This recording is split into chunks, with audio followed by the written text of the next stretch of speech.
మన మదిరిలో శ్మశానము ఇస్తామని మాట ఇచ్చాడు సాయిబసరెడ్డి. ఎలక్షన్ రాకుండా ముందు మాట ఇచ్చాడు. కానీ ఇంతవరకు మనకి 5 ఏళ్ళు మేము గెలిపేయండి, మేము శ్మశానం ఇస్తామని మాట ఇచ్చాడు. కానీ 5 ఏళ్ళు అయిపోయి పరిపాలన, మళ్ళీ 5 ఏళ్ళు అయిపోయి మళ్ళీ 5 ఏళ్ళు వచ్చింది. కానీ మనకు శ్మశానం అయితే ఇవ్వలేదు. ఇచ్చాడా? మరి ఎక్కడున్నారు మీరు ఇన్ని రోజులు? ఎక్కడున్నారు? అందుకే ఇప్పుడు మన పార్టీ సార్ అని వచ్చాడు. మీరు గెలిపియాలా? మనకి శ్మశానం ఇస్తాను మాట ఇచ్చి మాట తప్పాడు.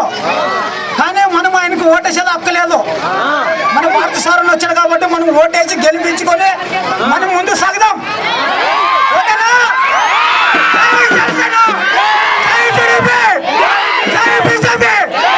ఓకే, అందరికీ ధన్యవాదాలు. నీ పేరేంటి?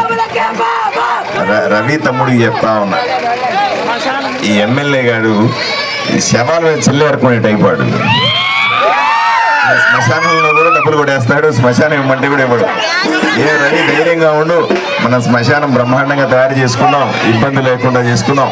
అమ్మ మీకు అందరికీ కూడా చెప్తా ఉన్నా, చూడు అమ్మ, మీరు భాగ్యం పెద్దమ్మ ఎక్కడ ఉన్నావా? సరే, సాయం పెద్ద ఉన్నావా? ఉన్నావు కదా.